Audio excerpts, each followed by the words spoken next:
Eu quero saber o que se vem, tipo assim, eu tenho essa porcaria, eu não sei se é depressão, o que que é, eu tenho muita tristeza de vez em quando. Só que o meu exercício, eu faço academia, treino, como direitinho. De vez em quando vem essa merda e eu não sei da onde vem. E aí eu começo a parar de treinar. Então eu não sei o que que vem primeiro, se é eu parei de treinar e aí a depressão veio, ou a depressão veio e eu parei de treinar.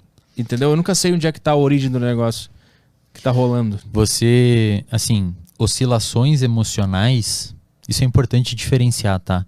Eu abro às vezes a caixinha de pergunta no meu Instagram, pra galera perguntar sobre saúde mental e tudo mais. E se essa pandemia afetou de alguma maneira a sua saúde mental, você não tá sozinho, você não tá sozinha, muita gente ficou mal. É porque você tirou um efeito protetor muito grande, que é a socialização, você falar com pessoas, sociabilizar. Mas oscilações emocionais são normais. Deixa eu diferenciar para você. Quando a sua emoção, oscilações emocionais, elas podem ocorrer por um estímulo externo ou interno. Por exemplo, você está chegando aqui no estúdio e alguém bate no seu carro. Um estímulo externo. Você fica pistola. Aí você fica bravo, você fica irritado, fica agressivo.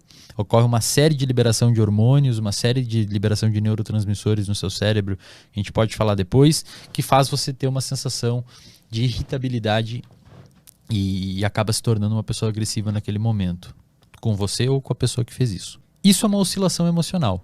Ou seja, a oscilação emocional, e pode ser por um estímulo interno. Você está sentado aqui agora me entrevistando e vê um pensamento, uma coisa que aconteceu na sua vida lá atrás, ou um problema que você tem futuro, e você fica triste, fica borocochô, fica para baixo.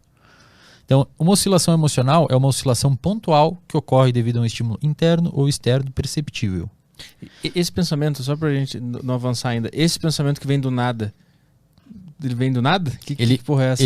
A gente chama de pensamentos automáticos ou intrusivos, que são pensamentos que surgem na sua cabeça devido a crenças que você tem. A psicologia cognitiva comportamental, que é a linha teórica que eu trabalho, ela trabalha com a ideia de que o nosso comportamento e as nossas emoções são regidos por crenças centrais, não são limitantes. Crenças limitantes é um termo incorreto. São crenças centrais que a gente desenvolve durante a nossa vida e a gente não sabe direito aonde a gente desenvolveu e por que a gente desenvolveu. É devido a uma série de construções, de comportamentos que a gente teve. E essas crenças, geralmente, a gente não tem muito acesso a elas. A terapia, ela consegue acessar. Às vezes o paciente, ele não manifesta verbalmente a crença. Por exemplo, pacientes com depressão, quando você vai tratar, geralmente tem uma crença de incapacidade ou insuficiência. Ele acredita fortemente que ele é incapaz e insuficiente. E ele acredita em relação a ele, em relação aos outros e em relação ao futuro. Essa tríplice. Essa crença que ele tem, que dificilmente ele verbaliza, eu sou uma pessoa incapaz, eu sou uma pessoa insuficiente. Essa crença, ela gera um padrão de pensamentos automáticos. Então a crença, geralmente ele não tem acesso. A crença, ela se manifesta em pensamentos automáticos.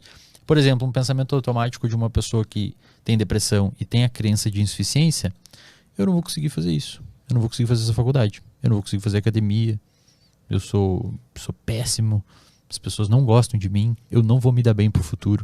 Perceba que todos esses pensamentos têm a ver com a crença. É como se a crença fosse uma semente e esses pensamentos saem dessa sementinha. E aí você tem que fazer um processo de psicoterapia para entender quais são os pensamentos automáticos que você tem, porque são esses pensamentos automáticos que levam você a ter uma modificação emocional. Então você me pergunta o que vem primeiro? Vem o comportamento ou vem os pensamentos? Os pensamentos.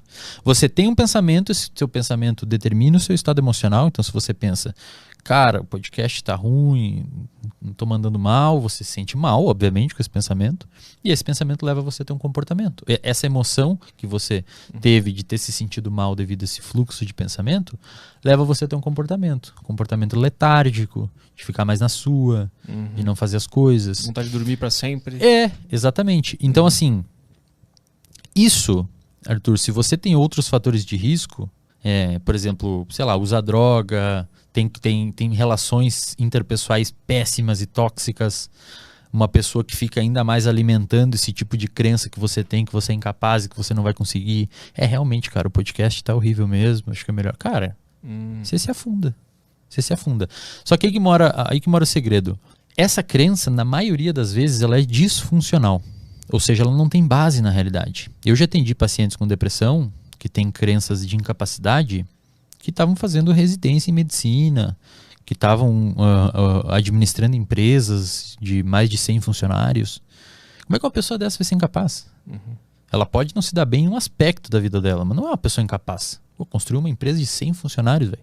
Mas elas relatam também que elas enxergam, assim, tipo assim, esse cara especificamente, ele enxerga a empresa, ele vê que ele consegue mandar bem nas 100 pessoas ali, ele gerencia tudo, mas ele acha que aquilo ali tá por um fio de ser descoberto que ele tá mandando mal, na verdade. Exato. É isso, né? Também.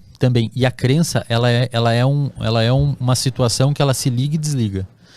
Então, na terapia, a gente monitora a atividade da crença. Então, você vê que o paciente, às vezes, ele relata, você faz uma educação do paciente, explica para ele. Isso que a gente está falando aqui, você explica tudo em terapia para o paciente. Tem a crença, você desenha, eu tenho os slides que eu mostro para o paciente e tal, para ele entender essa dinâmica. E você pergunta, hoje você considera que a sua crença está quanto ativa? 80%. E aí você vê que o comportamento da pessoa cai. Aí um dia a pessoa está eufórica, melhora, quanto que está a sua crença? 20% ativa. Quase não está me incomodando. E aí você ensina a pessoa a lidar com aquilo. A terapia, ela é um processo, antes de mais nada, educacional. Tá? Que deve ser aplicada especialmente em oscilações de humor. E aí, terminando de responder a pergunta lá atrás, oscilações emocionais que ocorrem devido a estímulos internos e externos, bater o carro ou pensar no podcast, pode te deixar ficar mal, pontualmente, depois você melhora. A pessoa me pergunta, Eslen, acordei bravo e fui dormir feliz, sou bipolar? Não, você não é bipolar. Você teve uma alteração emocional que é perfeitamente normal. Anormal seria se você não tivesse essas oscilações emocionais. Você acorda mal, às vezes você acorda mal, você vai dormir mal, fica bem de meio-dia, enfim, qualquer coisa assim. Agora, se essas alterações emocionais ocorrerem e perdurarem no tempo e intensidade, aí é uma alteração de humor. Tanto é que nos manuais de diagnóstico, em psicologia, a depressão é um transtorno de humor. Não é um transtorno emocional. É um transtorno de humor. Ou seja, o seu humor altera. Você fica triste por muito tempo. Você fica triste numa intensidade maior por tanto tempo. Aí você precisa ter um ajuste no que está levando você a ter esses comportamentos de tristeza, essas emoções, esse humor triste. E como que você está se comportando principalmente frente a isso. Por quê? Porque as pessoas em depressão, elas tendem a ficar hipoativas. Justamente, não saem, não vão à academia.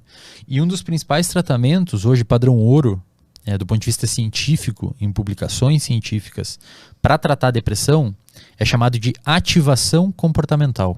Que é o quê? O terapeuta analisa as capacidades de enfrentamento do paciente e, à luz dessas capacidades de enfrentamento do paciente, o terapeuta bola um protocolo de ativação comportamental para aquele paciente começar a fazer as coisas. Então se é um cara que fica lá na cama o dia inteiro no quarto escuro, então beleza, durante a próxima semana a gente vai começar a abrir a janela. Depois você vai começar a arrumar sua cama e levantar, lavar a louça, sair com o cachorro. Por quê? Porque nós somos sensíveis às consequências dos nossos comportamentos. Então se você faz alguma coisa, você é sensível ao que você fez. Você faz uma cagada, você fica mal. Você faz uma parada da hora, você fica bem.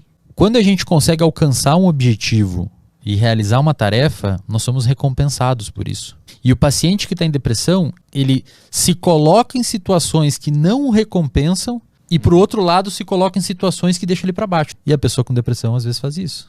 Então, assim, ela está num lugar que naturalmente vai deixá-la triste. Por isso que é curioso saber se a depressão, especificamente, ela é causada... Primeiro, porque o cara tá se alimentando mal, se ele tá num quarto escuro, ou se ele come mal porque ele tá com depressão. A depressão é uma doença multifatorial. Primeiro, antes de mais nada, se você tem um irmão gêmeo que tem depressão, um gêmeo idêntico, do ponto de vista genético, você tem algo aí na ordem de 20% de ter depressão. Talvez 25%. Outros transtornos são mais. Se você tem um irmão gêmeo que tem autismo, você tem 90% de chance de ter. Se você tem um irmão gêmeo idêntico que tem transtorno bipolar, você tem 70% de chance de ter. Se for um irmão normal, essa chance cai bastante. Então, primeiro, existe um fator genético na depressão. Então, se você tem familiares com depressão e tudo mais, você tem uma chance de desenvolver. E acho que a galera, às vezes, acha que depressão é É aquela pessoa que não toma banho, que não escova o dente, sabe? E, cara, eu postei no meu Instagram esses tempos uma foto do Chester. Do ex-vocalista do Linkin Park. 40 horas antes dele se suicidar, o cara tava rindo na praia. Ele conseguia fazer as coisas dele do dia a dia, ele conseguia ir em reuniões, ele conseguia falar com a família, ele conseguia rir, mas tinha depressão. E aí a depressão, em algum momento, as capacidades de enfrentamento dele diminuíram e ele cometeu um suicídio. Então, depressão, muitas vezes você passa no mercado por pessoas que estão com depressão. A pessoa está fazendo compra. A pessoa está fazendo as coisas. Não é aquele estereótipo de filme que a pessoa fica extremamente desarrumada, mal. Essa é uma depressão severa.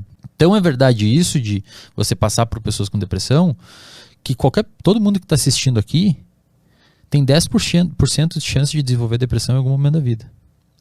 É bem alta a incidência de depressão no planeta. Independentemente do que acontecer na tua vida? Na verdade, as situações que acontecerem na tua vida podem diminuir ou aumentar essa chance. A partir desses 10%, é isso? Por base, então, o ser humano tem 10%. É a média é 10%. Entendi. Se você pegar a população geral. Mas se você é um cara que se exercita, se alimenta bem, tem uma boa rede de amigos, uma relação boa com alguém, uma pessoa que você confia, uma pessoa que você conversa, uma pessoa que você compartilha, tem um animal de estimação. Tem estudos que mostram que animal de estimação, pets, são extremamente antidepressivos.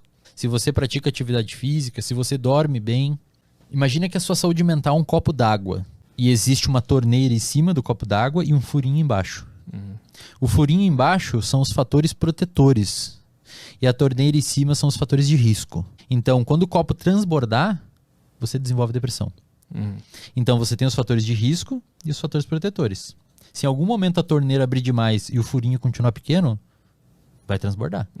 Ou seja, se os fatores de risco aumentar em relação aos protetores, você pode desenvolver depressão. A pandemia meio que quebrou o cano da torneira ali e despencou a água dentro do copo.